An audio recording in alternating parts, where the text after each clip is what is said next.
Estátua da Liberdade partiu. A viagem está muito tranquila. Vamos chegar logo. E não era essa a Estátua da Liberdade. É outra. Vamos tentar de novo. Estátua da Liberdade partiu.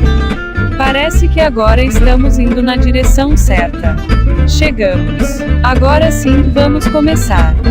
Bom dia, Isabel Nunes. Bom dia, Cristiano. Bom dia, José Eustáquio Alves. Bom dia. Bom dia. Bom dia. Bom dia, público. Olha aí, essa semana a pandemia, eu vi, o Taquinho, né, que você viu até na Europa está aumentando, né? Você até mandou no nosso grupo de WhatsApp que na França bateu o recorde de contaminação, mas não tem tantos mortos, né? Porque eu acho que os médicos aprenderam como proceder quando chega alguém no hospital, né? Eu acho que são vários fatores, não é isso? As pessoas mais fracas já morreram, então quem sobrevive são pessoas mais fortes. Talvez o vírus mais forte morra, né, junto com as pessoas, né? Pelo menos é o que tradicionalmente acontece em epidemias, né? E aí o vírus que sobra é um vírus um pouco mais fraco, né? Os médicos aprendem a lidar melhor, o coquetel de medicamentos para lidar com a doença fica mais acertado. Teve uma segunda onda de casos e teve uma segunda onda também de mortes que foi maior do que a primeira. Isso já aconteceu há 3, 4 meses atrás. O Irã começou muito antes do Brasil, aí caiu, voltou a subir o número de casos e de mortes. Agora, essa segunda onda que está tendo na Europa, e não só na Europa, veja só, Israel, eu acabei de ver hoje que vão fazer um lockdown nas festas religiosas lá de Israel nesse momento. Porque o Israel já está tipo uma terceira onda. Tá? A Austrália teve uma segunda onda, e aqui na América Latina, só para dizer, os 2 países menos afetados na América Latina é Cuba e Jamaica. E todos os 2 estão passando por uma segunda onda. De um modo geral, eu concordo com o que você falou, Alberto, que a segunda onda ela é menos letal do que a primeira, tá? Mas não é em todos os países. Tem países que a segunda onda também é letal. E ainda a gente pode ter uma terceira onda. Por que eu estou falando isso tudo? O mundo, ele completou agora, essa semana que passou, 30 milhões de casos, 30 milhões de pessoas infectadas. E na semana que nós estamos começando agora, a gente vai chegar a 1 milhão de mortos no mundo.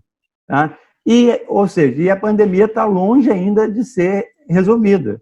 Né? As vacinas têm uma disputa enorme, né? Uma disputa geopolítica, uma disputa comercial. Então, assim, o quadro ainda é muito instável. E o que aconteceu no Brasil?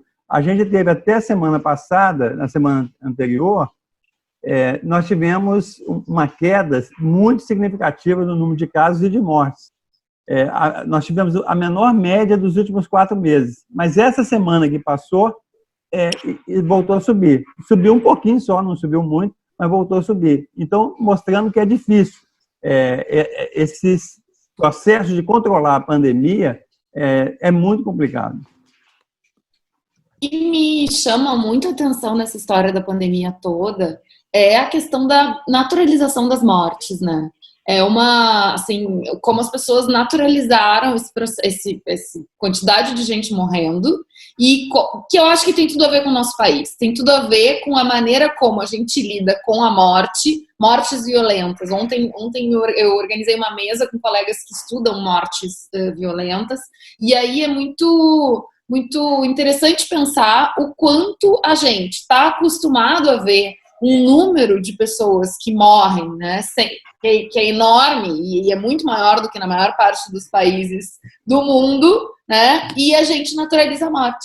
E eu falo isso porque quem vem do campo da segurança pública, como é o meu caso, a gente estuda a quantidade de homicídios e a quantidade de mortes, sobretudo entre jovens e sobretudo entre jovens negros, e as pessoas não se chocam com isso, né? Não se chocam, naturalizam, acham que tá tudo bem. E a Covid vem matar de uma forma seletiva também. Então, a gente não pode esquecer quem é que está morrendo, que também são os negros, que também são, né, as pessoas que vivem na periferia. Ou seja, o vírus é natural, ok, o vírus é uma questão da natureza, mas a maneira como esse vírus está matando é uma questão absolutamente relacionada à maneira como o nosso país se organiza e que é uma coisa absolutamente desigual. Assim, então, a gente não pode esquecer disso e naturalizar a quantidade de mortes. Eu sei que esse é um assunto pesado, mas a gente precisa falar sobre isso, a gente precisa explicitar. E a reação ontem foi exatamente essa. Ouvindo os colegas falarem sobre esse assunto, as pessoas ficam tão chocadas que as pessoas não falam nada. As pessoas ficam quietas, não conseguem nem tecer perguntas. Assim. Então, acho que esse é o ponto que a gente precisa lembrar. Né? Porque, embora a gente fale de coisas leves e divertidas também, mas a gente precisa lembrar do drama que é isso, né? E do quanto isso afeta de uma maneira desigual a nossa sociedade.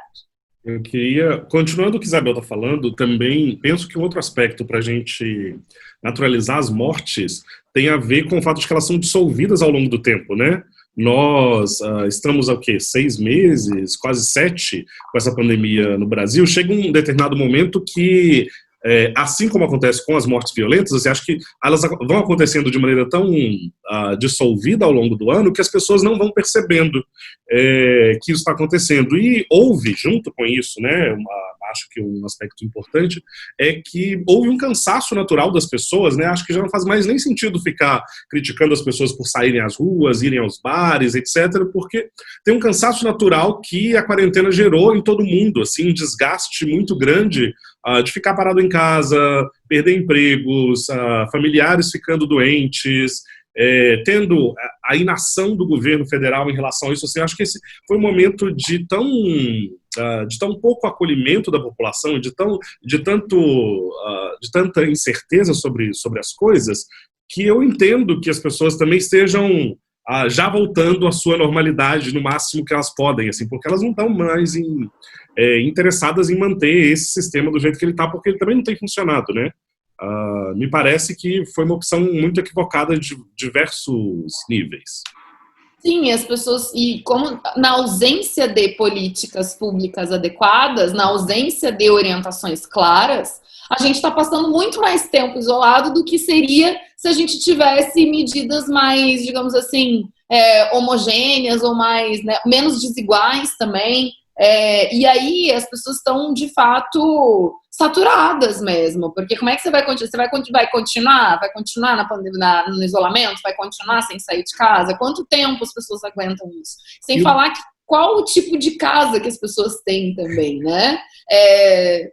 Eu acho que era isso que eu queria falar também, que é óbvio que o isolamento e o home office, eles têm uma clivagem de classe muito grande, né? Então, as pessoas que estão podendo ficar em casa, que estão podendo ter trabalho remoto, são pessoas das classes médias altas. E aqui tem uma outra hipocrisia nesse debate sobre as pessoas quebrando a quarentena e saindo para se divertir. É o seguinte, é que a gente, de certa forma, não se importou muito quando essas pessoas estavam saindo para ir entregar nossas comidas ou para dirigir carro de aplicativo e afins. Mas tem uma crítica muito grande quando as pessoas resolvem sair para se divertir, para o lazer. Então, eu imagino que, além do desgaste natural da quarentena, isso também está explicitando essa questão de que quais são os privilégios que nós, das classes médias, temos para poder fazer trabalho remoto e garantir um mínimo de isolamento, enquanto as demais pessoas continuam tendo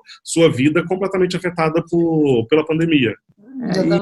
Isso lembra essa coisa? Da desigualdade, só uma coisa, da desigualdade e do atraso tecnológico é evidente. Por exemplo, eu estou lembrando o caso da Nova Zelândia.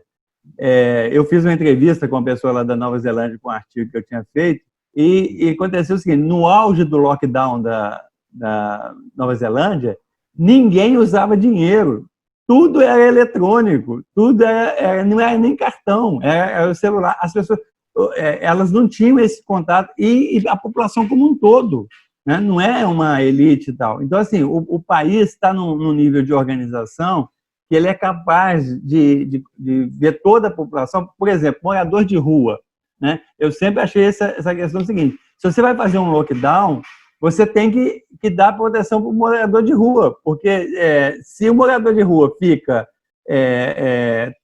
perambulando para cá e para cá no meio de um lockdown, né, ele vira um vetor de transmissão. Então, você tinha de colocar hotéis para essas pessoas, ou algum tipo de abrigo, né, para essas pessoas, para você fazer um lockdown efetivo. Como nada disso foi feito, né, como a Isabel falou, a pandemia ela é democrática, no sentido que ela atinge todo mundo. Agora, a forma como você lida com a pandemia e se protege da pandemia, aí ela é socialmente construída, né?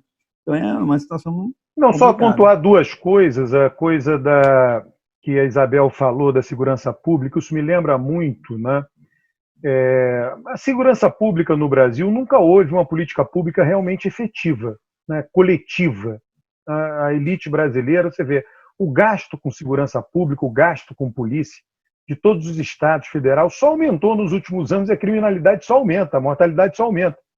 Né? Então não é uma questão de gastar mais, né? Tem alguma coisa ali dentro que não está funcionando. E aí o que acontece? As pessoas vão em busca de soluções individuais.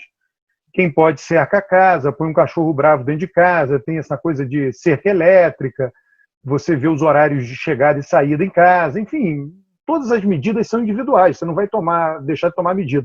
Algo semelhante aconteceu na pandemia, certamente está acontecendo cada vez mais, né? Como você não vê uma ação coletiva mais geral, uma ação coordenada do governo federal, né? Os três entes federativos, cada um que se vire, né? Cada um que tome sua decisão acerca de como evitar, que tem a ver com a sua concepção individual do que é evitável, do que não é. Tem gente que acha que está protegido por Deus, tem de tudo, né? Então, como você não tem uma política pública que de fato tenha efeito, que de fato mobilize a sociedade, resta para cada indivíduo fazer o que ele quer fazer. Eu acho que isso daí é algo que merece ser pontuado, né? E essa coisa da desigualdade, eu acho interessante. Olha, eu me lembro quando, no passado, muita gente não conheceu, né, o disco de vinil, né, que hoje é Spotify, né, muito mais flexível. Eu tenho disco de vinil, olha lá. Eu tenho também, tá ali, ó, e era da minha avó, tá vendo? Olha os meus. Aquele gradiente. Você tem um gradiente? Tenho, era da minha avó. Não, aí o que acontece? Quando os países saíram do disco de vinil para o CD, você viajava para fora, você via assim, tinha loja de vinil e deixou de ter loja de vinil e passou a ter loja de CD. Acabou, né, de uma vez. No Brasil, não. O Brasil, a loja de vinil com a loja de CD conviveu por muito tempo, porque comprava CD, coexistiram, né? Comprava CD quem tinha mais dinheiro e continuava comprando disco de vinil a classe mais baixa. Então, a desigualdade ela é generalizada, quer dizer, ela tem impacto generalizado no mercado de consumo, no atendimento hospitalar. Enquanto ele está trabalhando, deixa eu continuar, porque a partir da desigualdade, eu queria lembrar também um assunto que veio à tona essa semana, que foi a volta da fome no Brasil, né? Continuando esse espaço de desigualdade, a gente parece que nos últimos anos as políticas voltadas para o enfrentamento à pobreza surtiram efeitos, e as notícias dessa semana é que agora nós temos 10 milhões de pessoas passando fome no Brasil. O que, de novo, não é só o efeito da pandemia, mas é como o efeito da pandemia agravou situações de ausência e retrocessos nas políticas públicas de redistribuição de recursos e de mitigação da desigualdade que nós estávamos tendo nos governos anteriores. Assim, essa é uma coisa muito grave. Se você tem 30 milhões de pessoas sem emprego, sem renda, e, obviamente, você não tem uma política pública para compensar. Até tem, né? Porque o auxílio emergencial, ele evitou, né? Se você não tivesse o auxílio emergencial, você já estaria numa situação catastrófica. Inclusive, esse é o grande desafio para 2021, né? O que vai ser feito em 2021? Mas a questão é a seguinte, o Brasil, desde 2015, principalmente, 2014, 2015, isso aí está acontecendo uma rapidez muito grande. Então, é natural que vai aumentar os conflitos sociais, né? A fome, existe muitos estudos mostrando que muitas revoluções e muitas coisas começam com a fome. Por exemplo, vocês lembram da Tunísia, né? Que foi o cara que estava vendendo verdura, vendendo fruta, né? Que desencadeou a revolta na Tunísia, né? A Primavera Árabe, ela teve a ver.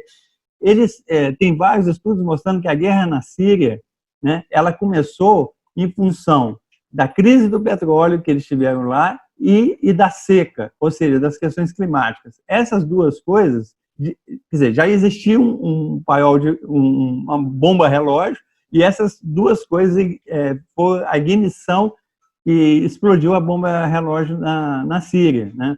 Então, o quadro, eu acho que é esse que o Cristiano colocou, um agravamento da situação social, né?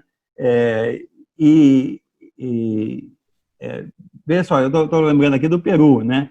O seguinte, eu acho que o Alberto falou num programa, né, mostrando o seguinte: toda grande crise ela acaba derrubando algum governo, né?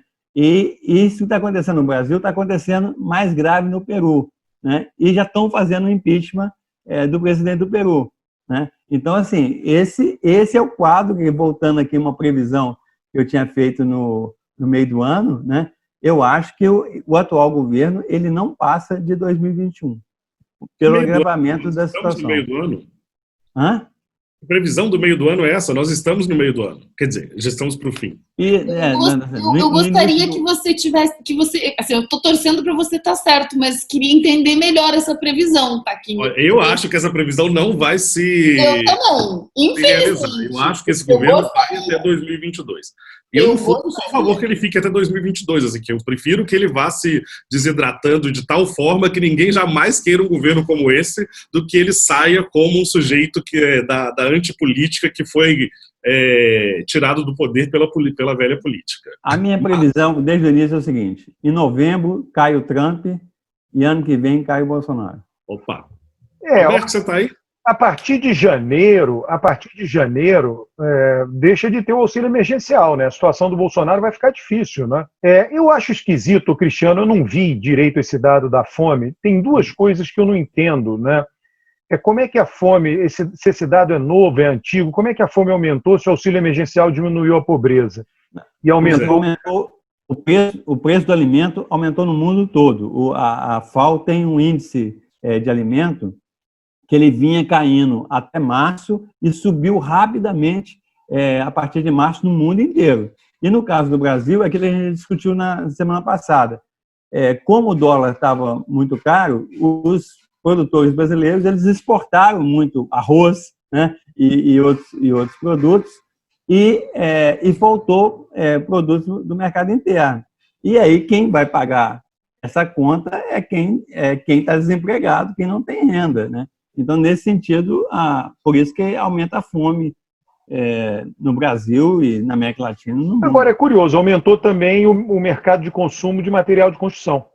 Você entendeu? As pessoas aproveitaram o auxílio emergencial para fazer pequenas reformas em casa. Isso foi todo mundo, isso foi geral, tá? Mas as pessoas estão ficando mais em casa também, né? Então, eu acho que é parte do processo delas quererem melhorar a sua casa. Parece que muito mais coisas de decoração começaram a ser compradas também, eletrodomésticos. Então, o processo de melhoria das casas me parece que tem tudo a ver com o processo de ficar mais em casa, porque aí você começa a ver que a rachadura está caindo, outra coisa que você não notaria na correria do dia a dia. Então, acho que esse é um processo que é parte de estar mais em casa, né? Agora, fala, Isabel. Não, o Alberto tá lento, ele vai e volta. Não, olha, a minha internet nunca deu problema. Até pedi desculpa a todo mundo que está assistindo, porque é a mesma internet sempre, eu não sei o que mexer, né, para que ela melhore, porque nunca deu problema. Foi a primeira vez, sei lá, tá preguiçosa aí, ninguém mais aguenta a pandemia, nem a internet. Nem a internet aguenta a pandemia mais. Não tem explicação. A fome de velocidade da rede. Ô, Eustáquio, e agora esses incêndios, né? Tudo indica aí que são incêndios criminosos, né?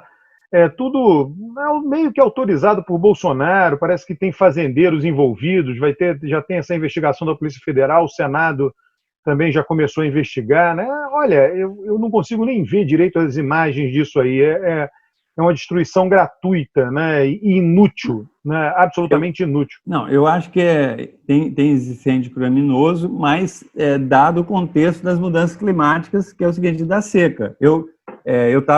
Todo mundo sabe, eu estava lá no interior de São Paulo, né, bem no São José do Rio Preto. É impressionante, Alberto, assim, o fogo vai se espalhando na beira da rodovia, nos pastos, etc. Vai pegando, cada hora. Teve um dia que nós ficamos lá sem internet o dia inteiro, porque pegou fogo perto da estrada e derrubou a fiação de cabo da internet da cidade. Todo mundo ficou sem internet durante um dia. Quer dizer, eu podia usar no 4G, mas a internet caiu. Então, assim, e é triste, porque está tudo muito seco. Lá em São Paulo, assim, está ainda.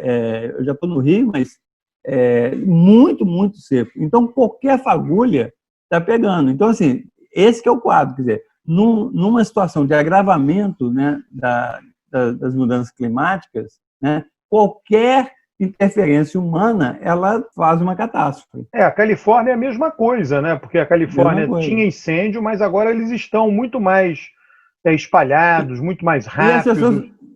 As pessoas não estão falando, mas a Sibéria, a tundra lá do Ártico, ela está pegando mais fogo, tanto como o Pantanal. É uma coisa catastrófica o que está acontecendo no Ártico. As pessoas aqui nem falam, porque o negócio está muito distante, mas assim, e é uma área enorme, enorme, enorme, que está pegando fogo. O pior é o Bolsonaro dizendo que o Brasil nunca...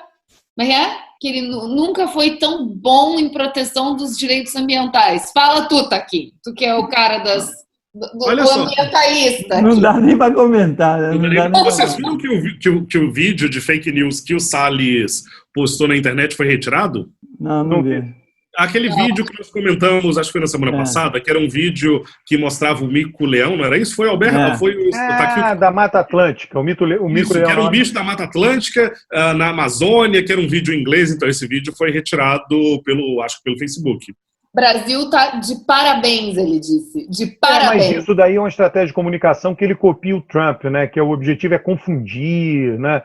Isso é basicamente uma estratégia de comunicação. Olha, a gente vai ter que aguentar o cara. Eustáquio, eu não sei se a sua previsão irá acontecer, tá?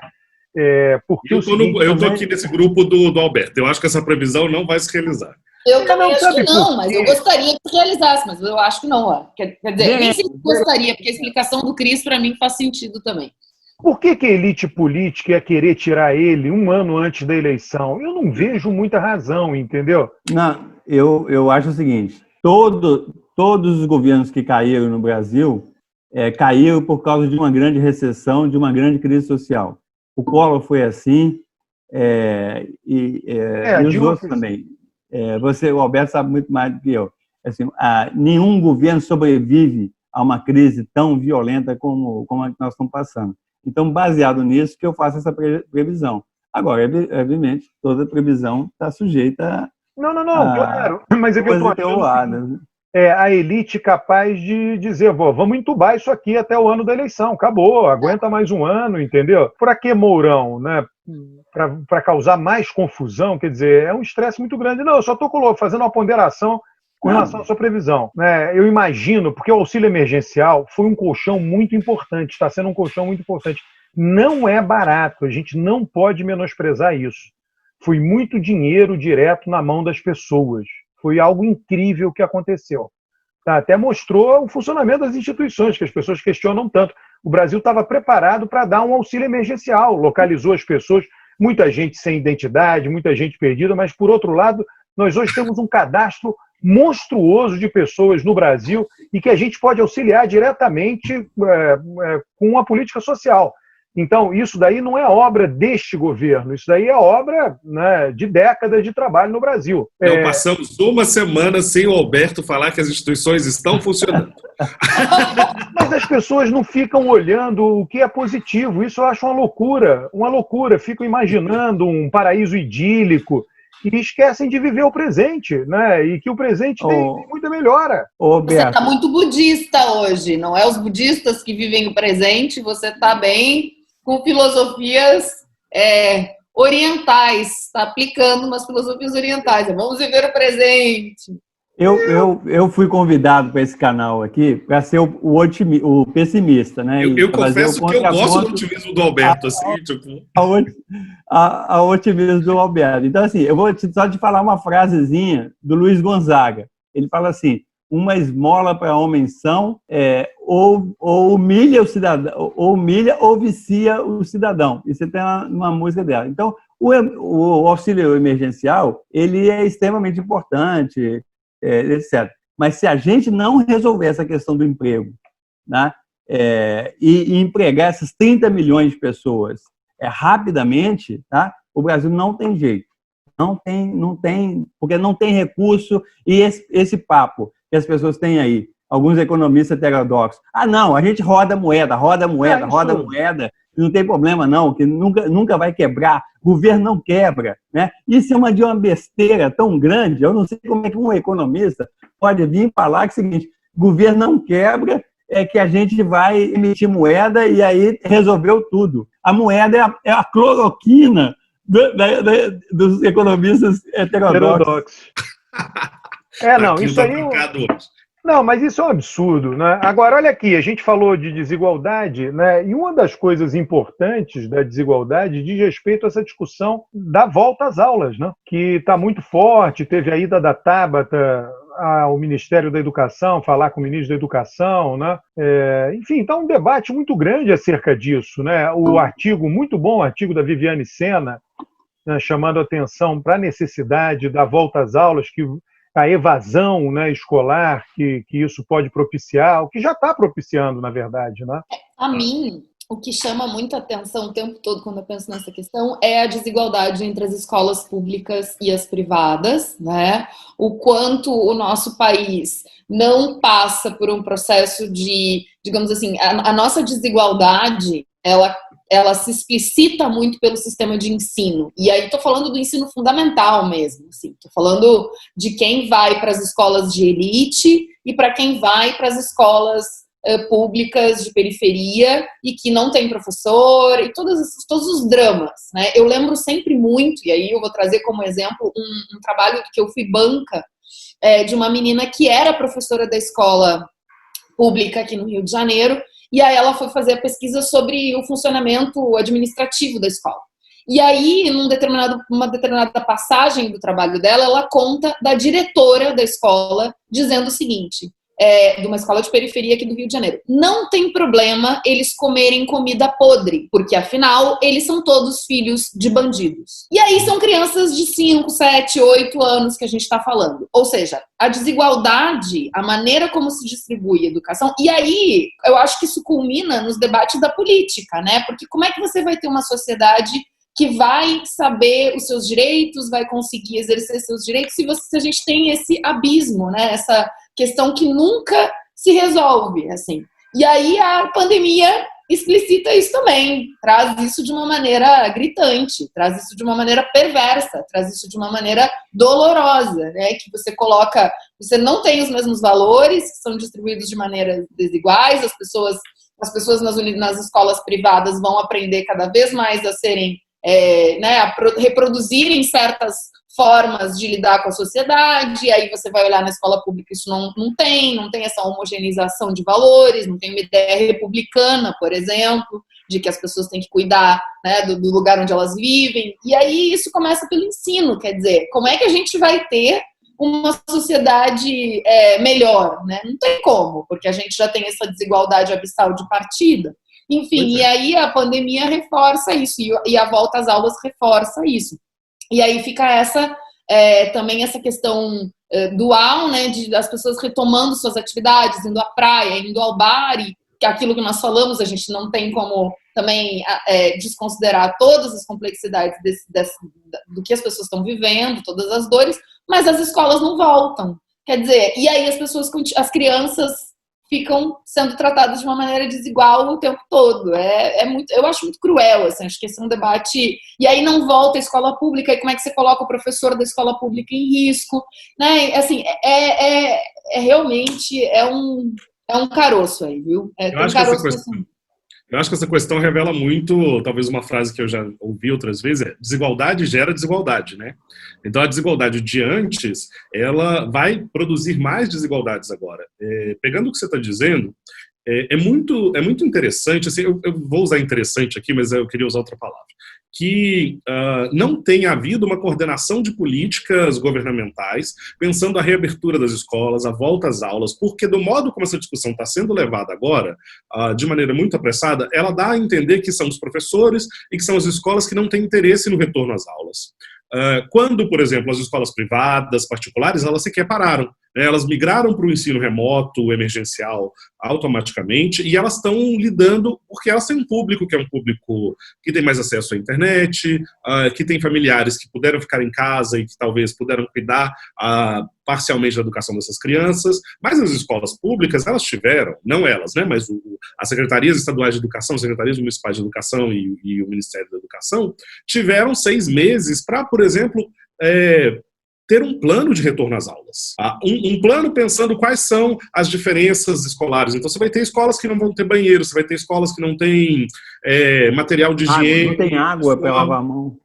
Exato. Então, mas isso tudo, se o governo tivesse pensado isso, essas coisas poderiam ter sido solucionadas. Você pode pensar, sei lá, esquema de escalonamento para que nem todos os estudantes apareçam ao mesmo tempo na sala de aula. Mas como nada disso foi pensado, agora a gente está numa situação que é a seguinte: as aulas precisam retomar, por uma questão de que elas ainda acentuam uma outra desigualdade. Uma parte dos pais dessas crianças estão retornando ao trabalho. E aí o que essas crianças vão ficar fazendo 8, 10 horas por dia em casa, quando seus pais precisam voltar ao trabalho? Outros deles, não têm condições de auxiliar os seus filhos para que eles tenham uma educação adequada e possam competir no mercado de trabalho, ou na entrada, ou para, como é que chama o negócio? Enem, para entrar nas universidades. Então você vai criando uma escalada de sistemas de desigualdade que vai refletir nisso que o Taquinho falou sobre a empregabilidade e a entrada no mercado de trabalho, que você vai criando uma geração de pessoas completamente despreparadas para o mundo que a gente está vivendo. E tudo isso, a meu ver,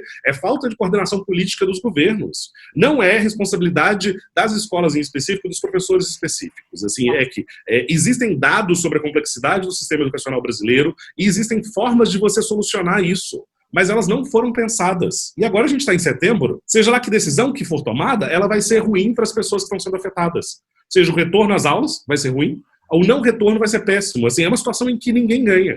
E não faz sentido que nós tenhamos chegado a esse ponto. Agora, Eustáquio, me permita aqui, deixa eu fazer só o contraponto, porque a pessoa que assiste aqui vai ficar achando que o país é horrível. Lá vem o Alberto. Não. Eu tenho que fazer o contraponto. É o seguinte, eu sempre ouvi aquela conversa da pessoa, até essa semana passada eu estava conversando com alguém que disse: minha educação toda foi na escola pública. Obviamente alguém mais velho que morou numa grande cidade, né? Tem aquela pessoa, engenheiro, né, um médico famoso, já aposentado. Estudei no Pedro II na infância. Enquanto essa pessoa dessa geração na infância estudou no Pedro II, não havia escola para a maioria da população brasileira, que morava no mundo rural, né? Isso é um fato, né? O Brasil já teve um percentual de analfabetos estratosférico, né? Então, o que nós temos que ver é o seguinte: primeiro, a escolarização se democratizou muito no Brasil. Infelizmente, um atraso nosso, para mim, é dado, né? Tem que reconhecer o que é. Né?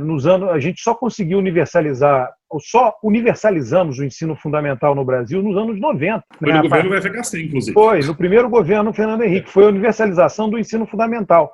Então, nós estamos falando agora de uma situação que todo mundo tem acesso à escola. Tá?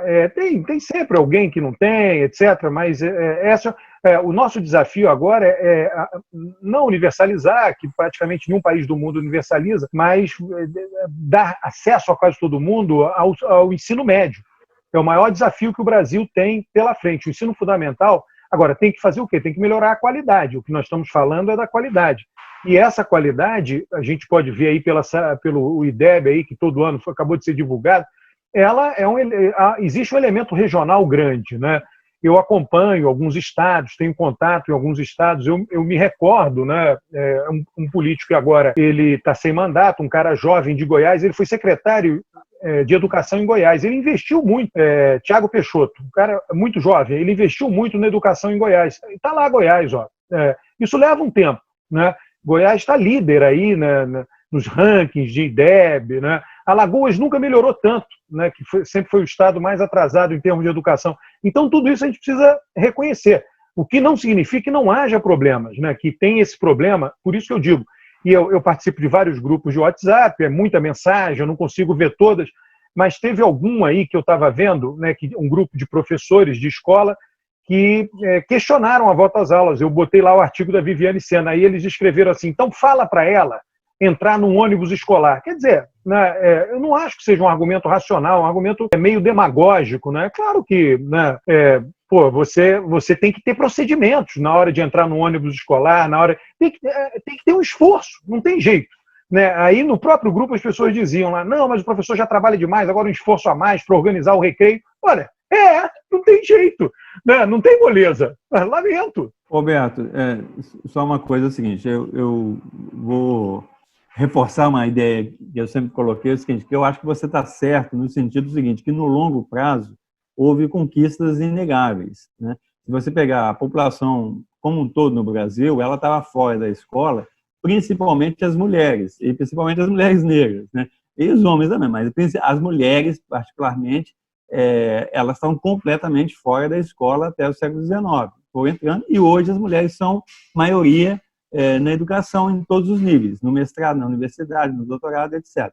Então, se você olhar essa conquista de longo prazo, ela é fantástica. O erro que eu acho é que você, muitas vezes, tem a tendência de extrapolar essa tendência e dizer o seguinte, olha, se o século XX avançou tanto, o século XXI vai avançar mais. Não necessariamente. Tomara que seja verdade, que a gente consiga continuar avançando. Mas vou pegar um exemplo claro de uma política da ONU. Os ODMs, né, os Objetivos de Desenvolvimento do Milênio, que foi de 2000 até 2015, houve um avanço muito grande nos ODMs. Mas quando você pega os ODS, e hoje começou a surgir uma série de coisas, que você lembra, o Sachs falava, não, a gente vai conseguir acabar com a fome, acabar com a pobreza até 2030, hoje ninguém fala isso mais, né? Porque assim, reverteu completamente a expectativa que se criou em cima dos ODS, ela não existe mais, existe a preocupação que a gente pode andar para trás, né? Então é isso que eu estou dizendo, quer dizer assim, a gente não pode pegar as tendências do passado e simplesmente extrapolar como se o futuro vai continuar como foi o século XX. Sim, pode acontecer, né? Porque aquele negócio, o progresso, né? O progresso, se você imaginar, progresso, tudo vai melhorar o tempo inteiro. Oi? Não é linear. Se você pensar assim, tudo vai melhorar o tempo inteiro para todas as coisas, não é progresso, é milagre. Isso não existe. Você entendeu? Então, é claro, crise sempre existe, você sai da crise, né? Todo mundo... O que eu vejo, né, do funcionamento da sociedade, né, tem um mecanismo no funcionamento da sociedade, que a sociedade pressiona, e não pressiona só o governo, não, tá? Pressiona todas as instituições, pressiona as empresas, né? Pressiona instituições privadas, organizações, associações. A sociedade, os seres humanos pressionam para melhorar a vida, né? Aí a barreira é meio ambiente, não tem outra, né? Mas para melhorar a vida. E essas instituições respondem. A pessoa quer consumir mais, vamos dar um jeito dela consumir mais. A pessoa quer ter mais saúde, vamos dar um jeito dela ter mais saúde. A pessoa, todo mundo tenta responder, né? Agora, é claro que pode ter erros de política econômica, erros de política social, que em algum momento tem um retrocesso. Mas a pressão vai continuar. E em que pese esse retrocesso, voltará a acontecer avanços por conta dessa pressão e dessa necessidade de atender. Né? É basicamente isso, né? Então a gente tem que reconhecer. Por isso que eu acho que o avanço, ainda que tenha retrocesso aqui e acolá em determinadas coisas, mas os avanços vão continuar acontecendo. Sempre lembrando, tá, que a sociedade tem uma inércia brutal. Você pega aí os antropólogos estudam aí, a nossa herança ibérica, né? Existe uma inércia, né? A subordinação à trajetória, que os economistas adoram. O ponto aonde você pode chegar depende do seu ponto de largada. Cada um largou de um ponto diferente. Estados Unidos largou de um ponto, o Brasil largou de um ponto, cada um larga de um ponto. Então, não dá para copiar outros países, né? O ponto de largada nosso é português, é ibérico. O ponto de largada americano é peregrinos fanáticos, religiosos, né? Então, são pontos de partidas inteiramente diferentes. Então, você não vai nunca chegar no ponto de chegada dele. Quando eu digo ponto de chegada, defina um ano. O ano tal é ponto de chegada. Você não vai chegar junto, né? Porque o ponto de largada foi diferente. Porque a sociedade tem uma inércia. Se ela não tivesse a inércia, seria ruim para todo mundo. Seria uma situação entrópica, de entropia, né? Por isso que é difícil mudar a sociedade. né, com a nossa sociedade. O ponto de largada dela é de muita desigualdade. É difícil mudar, né? Você não consegue mudar da noite para o dia, se tentar mudar, né? Você não consegue. Outras sociedades que largaram, né, com mais igualdade também não conseguem mudar, elas vão continuar mais iguais, para o bem e para o mal. Quer dizer, o valor igualdade se tornou muito forte recentemente e vai se tornar cada vez mais. Então a nossa sociedade vai se olhar com mais desconforto. Mas essa inércia é muito grande. Você está mexendo com uma coisa imensa, né? A gente sempre discute a coisa da ascensão social. A ascensão social não é uma coisa fácil. É uma coisa muito difícil.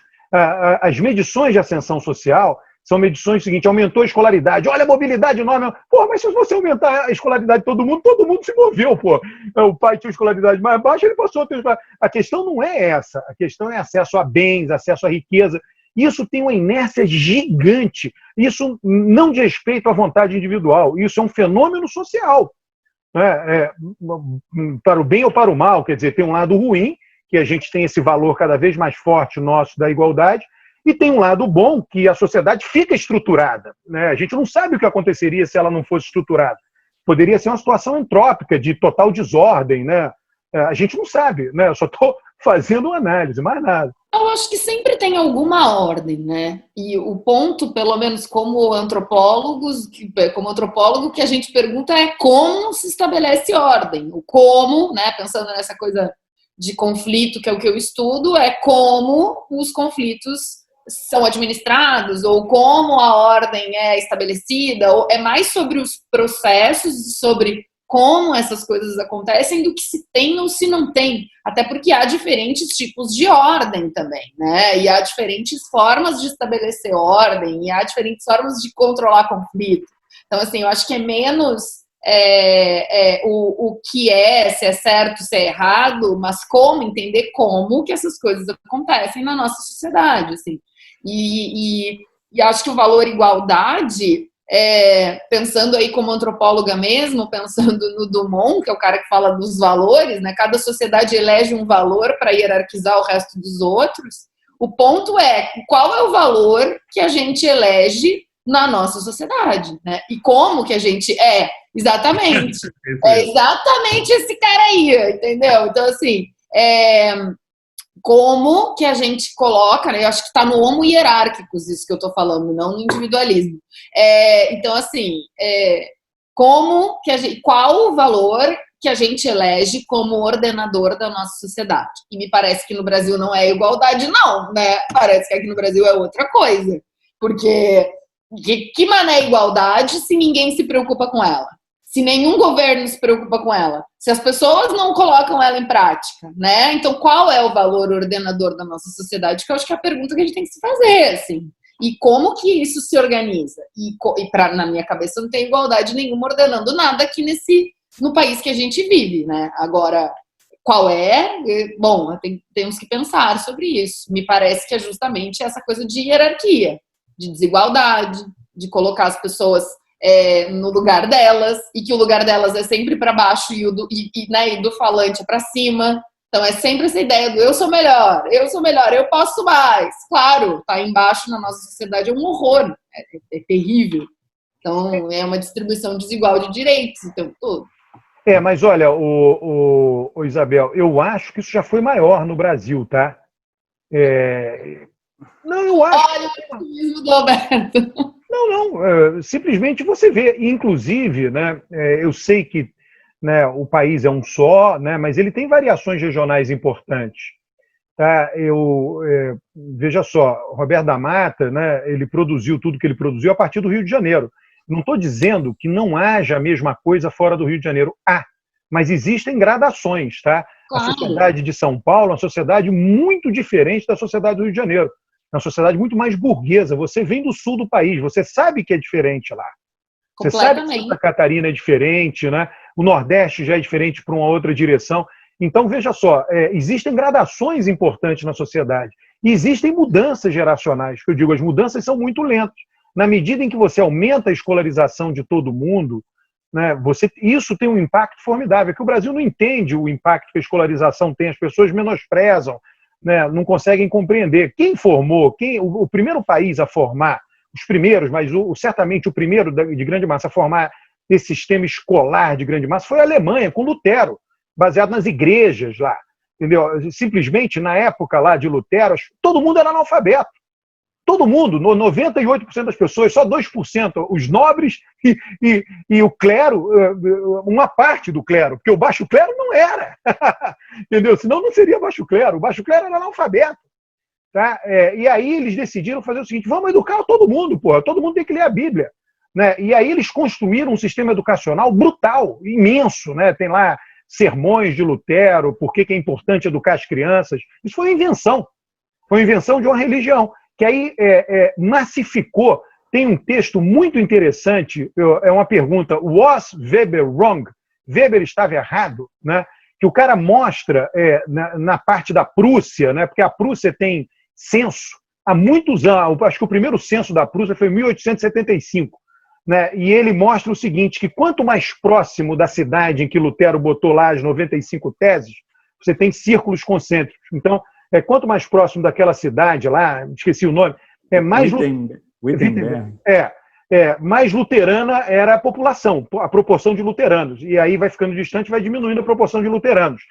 A escolarização foi maior, os empregos na indústria foram maiores, a renda per capita foi maior. Então, a educação teve um impacto formidável. Né? E a educação tem um impacto da forma como as pessoas veem o mundo. Né? Então, se você, no fundo é o seguinte, todo o esforço do Brasil deveria ser um esforço educacional de dar a educação mais igualitária possível para todo mundo. E as pessoas vão se colocar depois. Né? Só que não existe isso. Ou já existiu, já foi pior. É isso que eu estou dizendo. Todo o meu argumento é que isso já foi pior. As pessoas sequer tinham acesso a isso. Hoje elas têm que melhorar a qualidade. Mas não quer dizer que atualmente seja tão bom assim, que é o nosso argumento. Sim, Cristiano, mas tem o seguinte, aquela geladeira antiga, você lembra aquela geladeira que tinha uma manivela, que ia na casa, né, da avó, abria? Aquela geladeira ninguém tinha. As pessoas dizem, a minha geladeira antiga durou a vida inteira. Claro, pô, foi produzida para 5% das pessoas consumirem. Quando você produz uma geladeira para 100% das pessoas consumirem, de 5 em 5 anos você tem que trocar ela. Entendeu? É consumo de massa. Então, quando você massifica a educação, você tinha um Pedro II de altíssima qualidade, que treinava o elite. Você massificou, cai o nível. Aí depois, agora, fazer aumentar. É normal que seja assim. Não tem nada de anormal nisso. Agora, o esforço, nota, IDEB, Enem, o esforço é para você fazer agora aquilo rodar, melhorando o nível. Eu estava vendo aqui, Taquinho, em 2010, a proporção de domicílios, isso é do censo, tá? Então não temos outro censo, a proporção dos domicílios no Brasil com microcomputador, com computador, é 38%. A mesma proporção de automóveis, domicílios com automóveis, né? Então, assim, já deve ter aumentado muito, mas o percentual que não tem condição de ter ensino à distância, talvez no celular, mas o celular trava, é pós-pago, não é a mesma coisa. Então é uma confusão danada isso, né? Tudo isso é o quê? Desigualdade. E aí as políticas que geram igualdade são difíceis de serem adotadas. Por exemplo, o Bolsa Família é uma política nessa direção. A resistência é grande, mas está lá. Foi adotada, é melhor o Brasil com Bolsa Família do que sem Bolsa Família. Hoje a legitimidade do Bolsa Família é imensa. Temos um governo de extrema-direita que diz que quer aumentar o Bolsa Família. Isso é fantástico. Isso é progresso. Entendeu? As pessoas não reconhecem. Progresso eleitoral. Progresso de consenso em torno de uma política pública importante. Tá bom, aí isso eu concordo.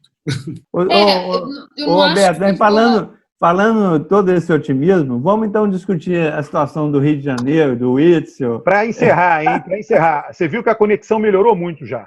A sua conexão melhorou muito, né? Foi só você começar a ser otimista que é o poder do pensamento, gente. O otimismo contaminou a internet. Aqui, olha, foi aquele poder de radiação, assim, que a internet está funcionando. O poder da mente, diriam os coaches. É o poder da mente. Chama mindset. Mindset. Irritado é o mindset, fala... Alberto. Isabel, estou irritado com quem fala mal do Rio de Janeiro, que só tem corrupção no Rio. Não é verdade. Veja Santa Catarina. Né? E Santa Catarina não é de hoje. Você falou que a explicação do Mata, né, assim, que ela é mais restrita ao Rio de Janeiro. Claro, ele pesquisou empiricamente o Rio de Janeiro, mas eu acho que tem coisas que estão pelo Brasil inteiro, né? Sim, eu assim, falei que a isso. gente pode ver essa coisa aí do jeitinho e tal. Não, eu falei lá em Porto Alegre... Tem gradações. Ô, Isabel, eu falei isso, então, que é nacional. Eu falei que tem gradações, só isso. Eu queria falar sobre isso. Lá em Porto Alegre, eu sou gaúcha, né? Tem uma coisa muito curiosa que você não é que as pessoas não façam sacanagem. É claro que todo mundo, né, em todos os lugares dá sacanagem. Mas você não pode bater no peito e dizer eu sou malandro, eu faço uma sacanagem, eu sou muito malandro. Tem que ter vergonha da sacanagem, entende? E Minas também é assim, você tem que fazer vergonha, mas não pode anunciar que fez. Exatamente, tem que esconder que fez a vergonha, né? Aqui no Rio, não. A malandragem, ela é um orgulho. É uma coisa, as pessoas sentem orgulho de burlar a lei. Né? Elas batem no peito e dizem, eu sou malandrão, eu furei a fila, eu não paguei o Detran, eu sou um malandrão, eu tenho um amigo que fez o não sei o que pra mim. Então, assim, é uma coisa... as pessoas têm orgulho de não serem republicanas. Eu acho que tem a ver com a história do Rio, né? Com a coisa da colonização muito presente. Uma coroa que chegou fugindo, né? Para burlar. E uma coroa que estava aqui, né, gente? Eu costumo dizer que essa cidade, eu me apaixonei por essa cidade quando eu andei a primeira vez no centro do Rio de Janeiro. Porque aí eu vi, né, o Brasil Império, o Brasil Colônia, eu vi todas aqueles prédios e tal. Eu falei, gente, eu tô aqui, né? Eu tô aqui no lugar onde o Brasil começou. Então, eu acho que essa questão que permeia o Rio de Janeiro de uma maneira histórica mesmo, né? Esse controle sobre... Bom, o Rio de Janeiro, durante muito tempo, teve o ritual do beijamão do imperador, né? Então, assim, o ritual das pessoas... E aí a questão das elites, que continuam sendo elites, né, ainda... Várias são as mesmas pessoas, os mesmos sobrenomes e tal, continuam. Então, assim, eu acho que o Rio tem muitas complexidades por conta desse contexto, que é um contexto empírico da cidade. Né? Mas o Whitson cai ou não cai? Pois é, já era. Agora vocês estão aí tergiversando, mas não falam o que a gente quer saber. Cristiano, eu quero ouvir vocês, cientistas políticos. Agora a pergunta não é se o Whitson cai, é se o vice cai. Né? O próximo a cair é o vice. Pode ser que caia o vice, né? Mas eu vou continuar minha pergunta aqui, porque o Witzel está caindo porque ele bateu de frente com o Bolsonaro ou por conta dos efeitos da corrupção, do mau uso do dinheiro que ele fez da pandemia? Olha, os dois? Não, eu vou te dizer, tem um terceiro fator que tem um peso imenso, porque ele bateu de frente com os deputados estaduais. Ele não incorporou os deputados estaduais. Foi um ano, eu converso com deputados estaduais do Rio. Um ano dos deputados pedindo para indicar gente para o governo, para participar do governo, ele negando, tudo bem. Né? Até que vem um escândalo, vem uma crise, o pessoal vai dizer, pô, esse cara nunca nos abrigou, por que a gente vai defender ele agora? Tá? Então, basicamente, né, é o presidencialismo de coalizão aplicado no Estado, né? É o que está acontecendo. Ou você incorpora a sua base parlamentar, ou você dança, não tem saída. Agora, o que em conversas, tá, com gente do mundo político, as pessoas me dizendo, olha, corrupção. Primeiro, teve uma frase lá atrás que o Sérgio Cabral disse, que eu acho que se aplica ao Rio de Janeiro. O Sérgio Cabral disse assim, com relação ao roubo dele, eu acho que eu exagerei. Né? Eu acho que em relação ao roubo, o Rio exagera. Né? Não é que não tem em outros lugares. Em todo lugar tem, em todos os estados tem, mas o Rio exagera. E eu acho que talvez no Rio tenha um conflito. Isso é uma hipótese razoável, tá? É uma hipótese que eu ouvi de pessoas que lidam mais próximo da política. Tem um conflito entre o judiciário, o MP e o poder executivo. Ao passo que em outros estados eles se arrumaram. Eles se arrumaram entre eles. Né? O que inclui corrupção, tá? Então, basicamente, agora está acontecendo esse conflito em Santa Catarina. Onde há conflito, aparece alguma coisa. Né? Porque malfeitos tem em todos os lugares, né? Dentro de determinados limites, né? Pelo visto, o Sérgio Cabral explodiu todos os limites. Né? E o Witzel e o Crivella continuaram na mesma linha. Né? Mas essa espécie de acordão entre MP e Judiciário de um lado e Poder Executivo de outro foi rompido no Rio em algum momento. No passado, eles não se arrumaram mais. Durante Cabral houve, hein? O primeiro mandato de Cabral, ninguém ouvia falar de corrupção. Ninguém ouvia falar de corrupção. Segundo mandato também não. Então esse arranjo estava funcionando. Em algum momento esse arranjo rompeu e até hoje não se rearrumou. Né? Isso está acontecendo no Rio e não acontece em outros estados. Por exemplo, São Paulo. Não acontece. Ou você acha que São Paulo só tem santo? São Paulo é a grande oligarquia do PSDB há quantos anos? 20 e tantos já, né? Tá tudo combinadinho, né? Tá Então tudo não tem combinado, confusão. como diria no funk do Rio. Se eu te responder por que o Rio entrou nessa situação nos últimos anos, é a crise do petróleo. Quando o royalty do petróleo diminuiu, esse esquema que você falou aí, ele foi por água abaixo. E aí veio essa lavagem toda que a gente viu no Rio. É um bom ponto, hein? Esse ponto é bom. Olha aqui, pessoal, a gente já falou bastante tempo aqui com essas... Infelizmente, hoje aconteceu pela primeira vez na história esse probleminha de conexão.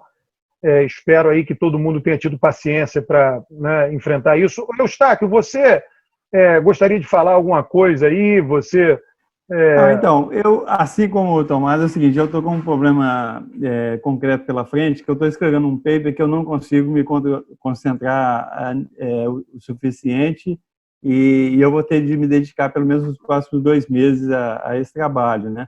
E eu acho também, para dar um alívio aí para os espectadores, eu acho que é bom ter uma renovada. Então, eu estou querendo pedir encarecidamente que o pessoal compreenda que eu vou dar uma afastadazinha e tem uma boa causa, né? Porque a crise eu acho que está voltando, então vai ser substituído, multiplicado por 10, né? E aí, num outro momento, a gente vê o que a gente faz. Não, maravilha. Na semana que vem ficamos aqui Isabel, Cristiano Rodrigues e a Cris Serra e eu. E você... Vamos ver, ou na semana que vem ou na outra. Eu vou ficar assistindo, batendo papo. Tem que voltar para a nossa discussão sobre pardo e preto, hein? Eu ainda não esqueci, não. Vamos lá. E mulheres também. Exatamente. Eu te mandei um link, Cristiano, depois eu posso disponibilizar para o pessoal. É um trabalho que nós fizemos em 2007 sobre eu vi o link lá do CFM. Do CFM, é um trabalho interessante. Tem outros também, a gente pode ir discutindo aí. Vamos sim. Maravilha, pessoal. Valeu, hein? Obrigado pela paciência em função desses problemas de conexão, hein? Tchau pra vocês. Tchau, gente. Comigo. E se hidratem, porque tá muito seco a temperatura. Boa semana para todo mundo.